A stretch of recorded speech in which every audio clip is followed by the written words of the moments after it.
Yeah, so today's job is we're going to have to tidy up a tree. So I've had a tree come down in high winds. Actually, it's not the whole tree, but it's a big branch off a gum tree. Over here in Australia, we call them widow makers for obvious reason that they're very large. So I think this is about 450, 500 mil diameter across at the base where it's split from the tree. So it has dropped into the neighbour's paddock and I now need to go and clean that up. Like, I don't think I'll get through all of it today, but definitely need to make a start. So some of the things you need to think about when you do this is safety gear. Make sure you got gloves on. Make sure you got some glasses to stop all the stuff coming into your eyes. I'll also be using some safety, I guess they call them chaps. So you put them up over your trousers. And essentially what that means is if the chainsaw does slip and goes into your leg, it has material in that will stop the blade from going and hopefully not cut your leg off. So that's a big part. But what I'll be using for today is the old trusty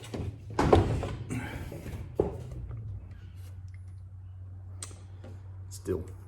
So I chose the still because it's just a great brand. It's a great chainsaw.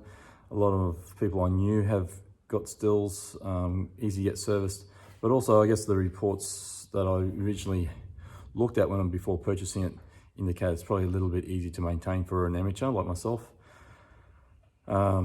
as opposed to some of the others which are more probably better for professionals. Look, I think the still is also very highly used for professionals. I think pretty much everyone down our way definitely uses those. So all the fire brigades and farmers tend to use the stills as probably the main brand, but there are obviously a couple of others that are exceptionally good as well. So yeah, so just do your research when you choose your chainsaw. But anyway, let's get into it.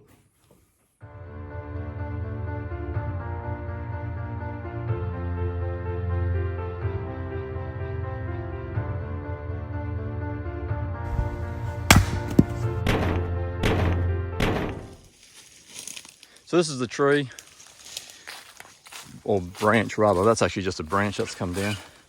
Just got to keep an eye out. We've got a nice warm day for the first time in a long time.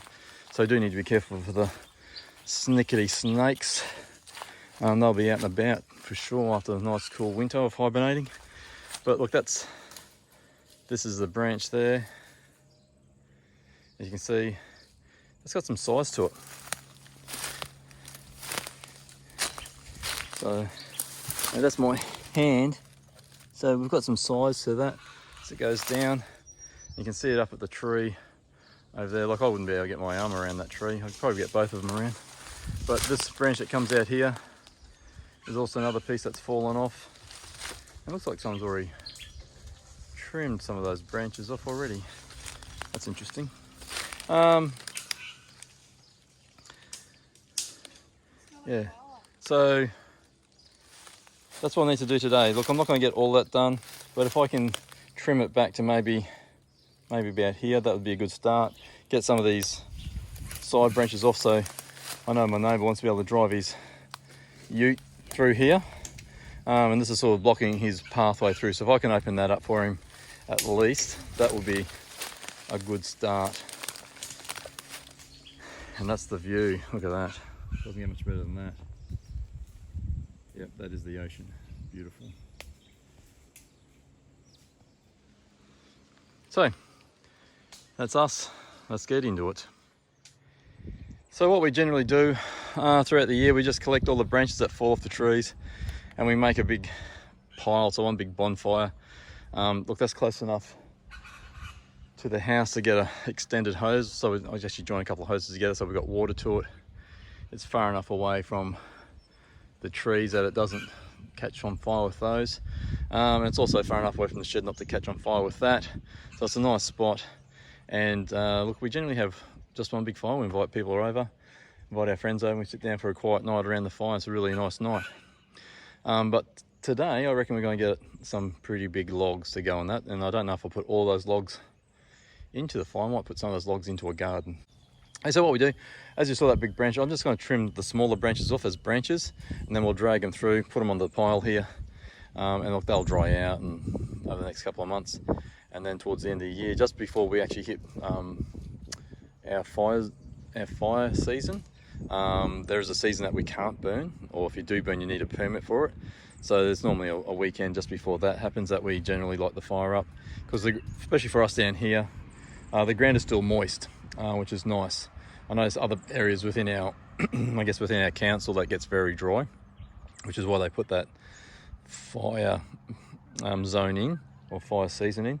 But for us it's quite good because it's still very moist at that time of year, so it's a safe time to do the burn off.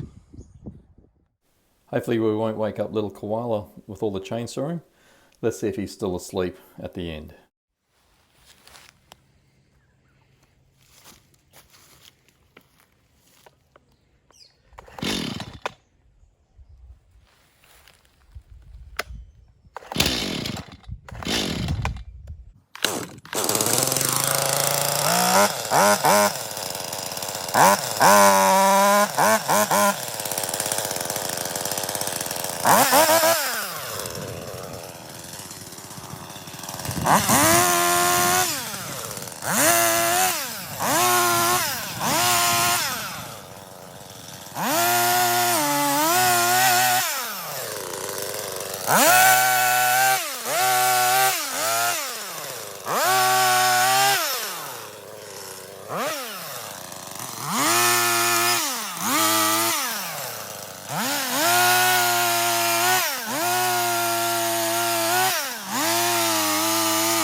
So that's the pile now after pulling all those smaller branches off.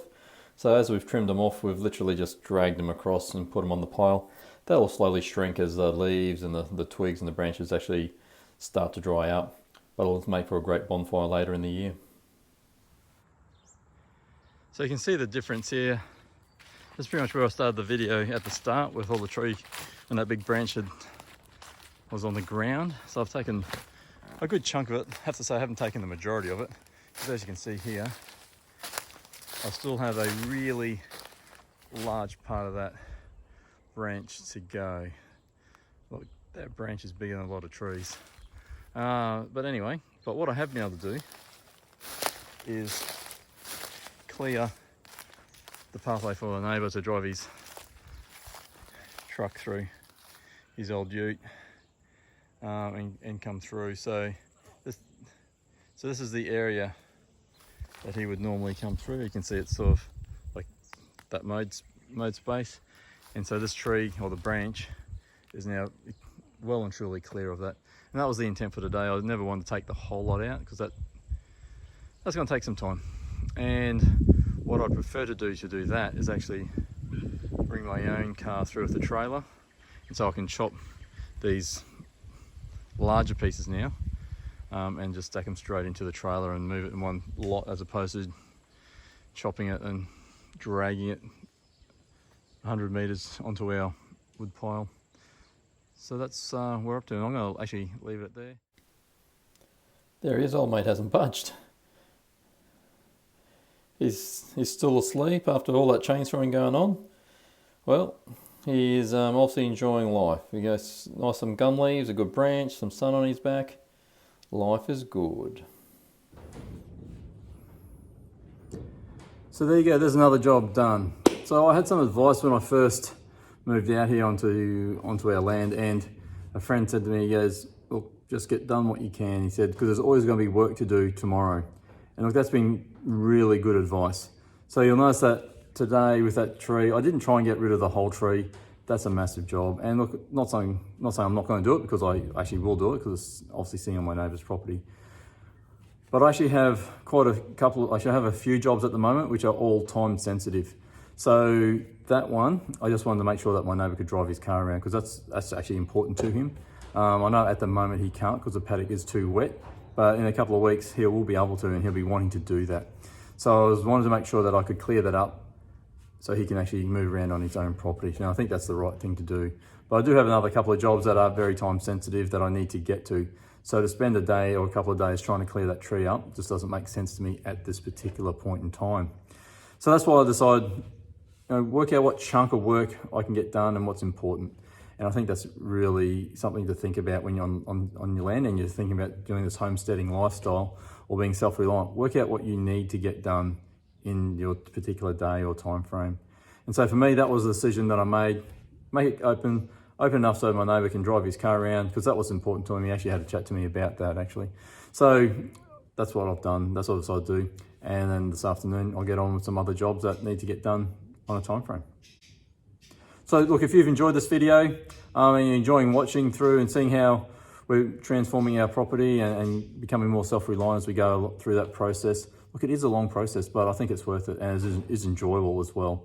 To feel like you've got some control over your own destiny, but also shaping the property to be able to support us as a family as well. So look, if you're enjoying that, please hit the subscribe button, give us a big thumbs up, hit the little bell notification so you can get updates when I post a new video. Until next time, I'll see you then. Cheers.